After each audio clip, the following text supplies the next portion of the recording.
Greetings. We continue today in the third installment of the chief cornerstone based on 1 Peter chapter 2 verses 4 through 8. Upon this rock, God's eternal plan. We've looked at the living stone. We have looked at the chosen of God. We've looked at the sure foundation. Now we're looking at the other two architectural terms, the chief cornerstone and the keyway, if you please. We left off at Ephesians 2:14, so we get at verse 15 today.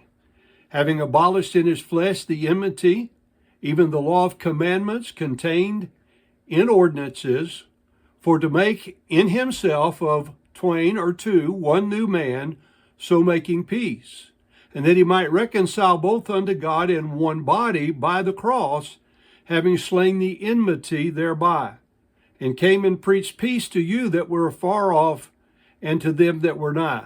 For through him we both, that is, Jews and Gentiles, have access by one Spirit unto the Father.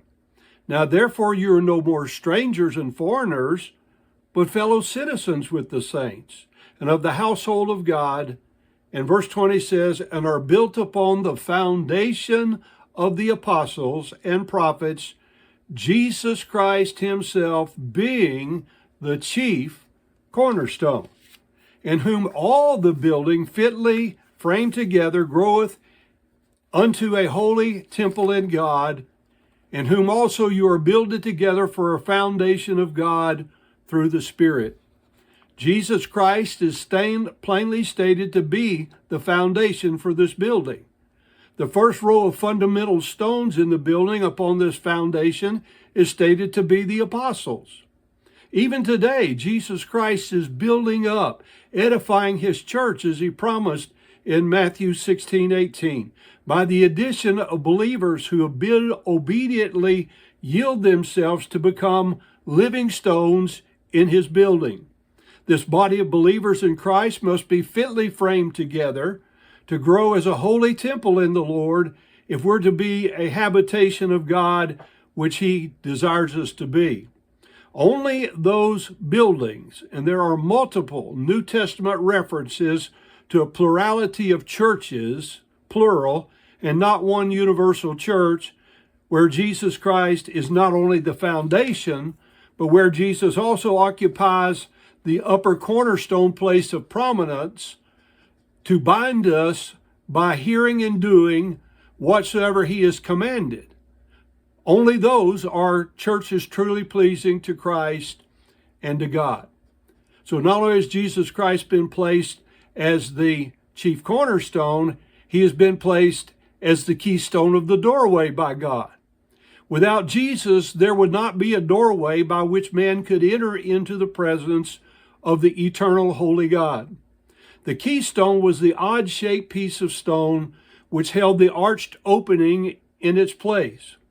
It was a kind of wedge-shaped piece of stone which bore the weight. This is what Jesus was referencing in John chapter 10 in that great discourse when he said in verse 7, then Jesus said to them again, verily, verily, I say unto you, I am the door of the sheep. Verse 9, I am the door. By me, if any man enter in, he shall be saved, and shall go in and out and find pasture. Now, just as Judas Iscariot, according to the requirements of Acts 1:21 through 23, had made a public profession of faith and had been baptized by John the Baptist, yet he was never saved according to Jesus' testimony. And I believe the Bible, according to 1 Corinthians 10, recorded this. God let this happen in that original 12 as a warning to us. There are many who walk among us today who've never trusted Christ. They're not known by him. And although they've made public professions of faith, and though they've been baptized, and many times they masquerade as very good church members, therefore Jesus is not God's keystone for them.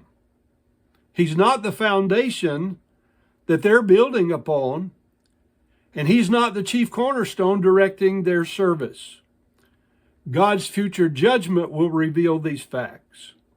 1 Peter 1:7 declares Jesus is God's choice because he is the living stone, the chosen, the elected of God, the God-appointed and established foundation, the chief cornerstone of the walls, and the keystone of the doorway.